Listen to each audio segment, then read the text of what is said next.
Hello everyone, it's me Uncle John. Today I am going to read Harry Potter and the Sorcerer's Stone, Chapter 7, The Sorting Hat.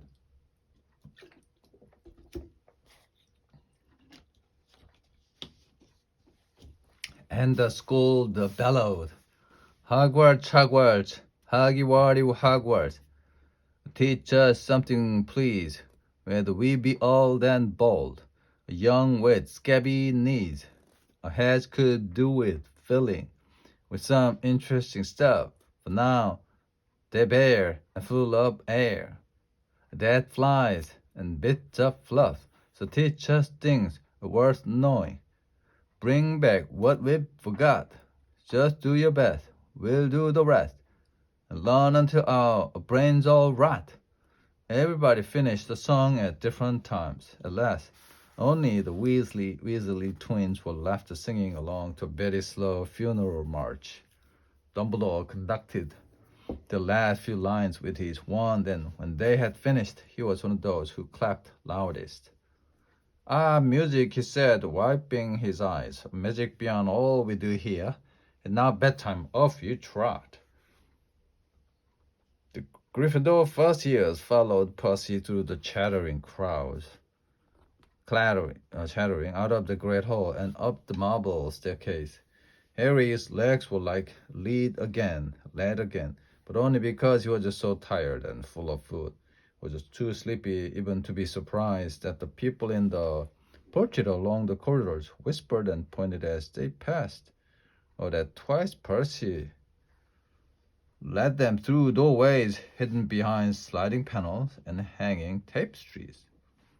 They climbed more staircases, yawning and dragging their feet. Harry was just wondering how much farther they had to go when they came to a sudden halt. A bundle of walking sticks was floating in midair ahead of them, and as Percy took a step toward them, they started throwing themselves at him. Peeves, Percy whispered to the first years. A poltergeist. He raised his voice. Peeves, show yourself. A loud, rude sound like the air being let out of a balloon answered, Do you want me to go to the bloody Baron? There was a pop, and a little man with wicked dark eyes and a wide mouth appeared, floating cross-legged in the air and clutching the walking stick. Ooh, he said with an evil cackle. Equal firsties. What fun. He swooped suddenly at them. They all ducked. Go away, Peeves, or the Baron will hear about this a minute, barked Percy. Peeves stuck out his tongue and vanished, dropping the walking sticks on Neville's head. They heard him zooming away, rattling coats of armor as he passed. You want to watch out for Peeves, said Percy as they set off again. The bloody Baron is the only one who can control him. He won't even listen to us, prefect. Here we are. At the very end of the corridor hung a portrait of a very fat woman in a pink silk dress. Password, she said. Caput Draconis, said Percy, and the portrait swung forward to reveal a round hole in the wall. They all scrambled through it. Neville needed a leg up and found themselves in the Gryffindor common room, a cozy round room full of squash armchair. The Percy directed the girls through one door to their dormitory, and the boys through another, at the top of a spiral staircase.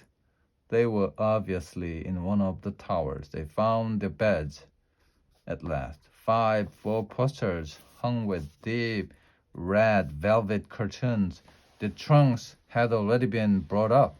Too tired to talk much, they pulled on their pajamas and fell into bed. Great food, isn't it? Ron muttered to Harry through the hangings. Get up, Scabbers. He's chewing my sheets. Harry was going to ask Ron if he had had any of the treacle tart, but he fell asleep almost at once.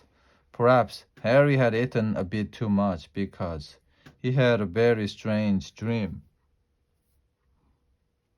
He was wearing Professor Quirrell's turban, which kept talking to him, telling him he must transfer to Slytherin at once, because it was his destiny. Harry told the turban he didn't want to be in Slytherin. It got heavier and heavier.